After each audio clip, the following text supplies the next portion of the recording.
بسم اللہ الرحمن الرحیم۔ السلام علیکم۔ تمام تعریف اللہ رب العزت کے لیے ہے جو تمام جہانوں کا پالنے والا ہے، جس کی رحمت بہت وسیع ہے، اور درود و سلام تمام نبیوں کے سردار حضرت محمد صلی اللہ علیہ وسلم پر اور آپ صلی اللہ علیہ وسلم کی آل و اصحاب پر۔ الصلاۃ والسلام علیک یا رسول اللہ وعلی آلک واصحابک یا حبیب اللہ۔ سورہ زاریات میں ارشاد باری تعالیٰ ہے کہ میں نے جن اور انسانوں کو اسی واسطے پیدا کیا ہے کہ میری عبادت کریں۔ میں ان سے مخلوق کی روزی رسائی کی درخواست نہیں کرتا۔ اللہ خود ہی سب کو رزق پہنچانے والا ہے، نہایت قوت والا ہے۔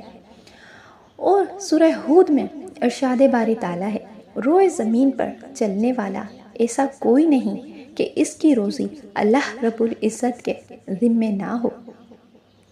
حضرت سلیمان فارسی رضی اللہ تعالیٰ عنہ آپ صلی اللہ علیہ وسلم سے نقل فرماتے ہیں کہ ہمارے پیارے نبی صلی اللہ علیہ وسلم نے فرمایا، ماں باپ کے ساتھ نیکی کرنا، عقیق کی انگوٹھی پہننا، جمعرات کے دن ناخن کاٹنا، کسی اندھے کا ہاتھ پکڑ کر راستہ بتانا، کثرت سے اللہ کا ذکر کرنا، پاؤں میں جوتے پہننا، مسجد میں جھاڑو دینا، پیشہ تجارت ایمانداری سے کرنا، حلال طریقے سے کھیتی کرنا، حج کرنا رزق میں برکت کا باعث ہے۔ ہمارے پیارے نبی صلی اللہ علیہ وسلم نے فرمایا، جو کوئی 4 چیزوں کو لازم کر لے اس کے اہل و عیال محتاج نہ ہوں گے۔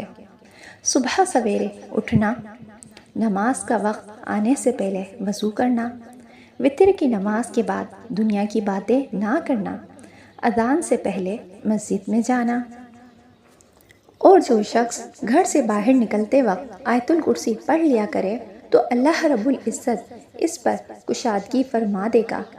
اور سورہ فاتحہ خیرات میں 41 مرتبہ پڑھنے سے بغیر محنت کے روزی ملتی ہے۔ تنگی و مفلسی کے اسباب ہمارے پیارے نبی صلی اللہ علیہ وسلم نے فرمایا، جو کوئی کنگھی کو کھڑا ہو کر کرے قرض دار ہو، اور جو کوئی کھانے کو سونگھے برکت اس میں سے چلی جاتی ہے۔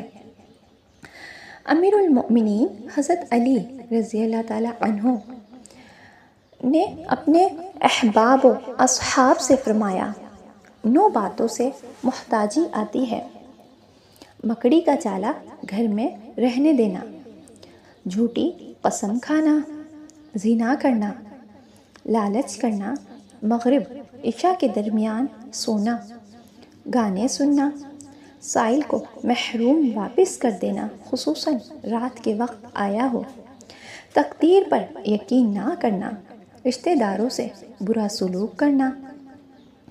حضرت انس بن مالک رضی اللہ تعالیٰ عنہ سے روایت ہے کہ ہمارے پیارے نبی صلی اللہ علیہ وسلم نے فرمایا، اپنی اولاد کو بد دعا نہ دو، جو کوئی اپنی اولاد کو مرنے کی بد دعا دے گا وہ محتاجی میں مبتلا ہوگا۔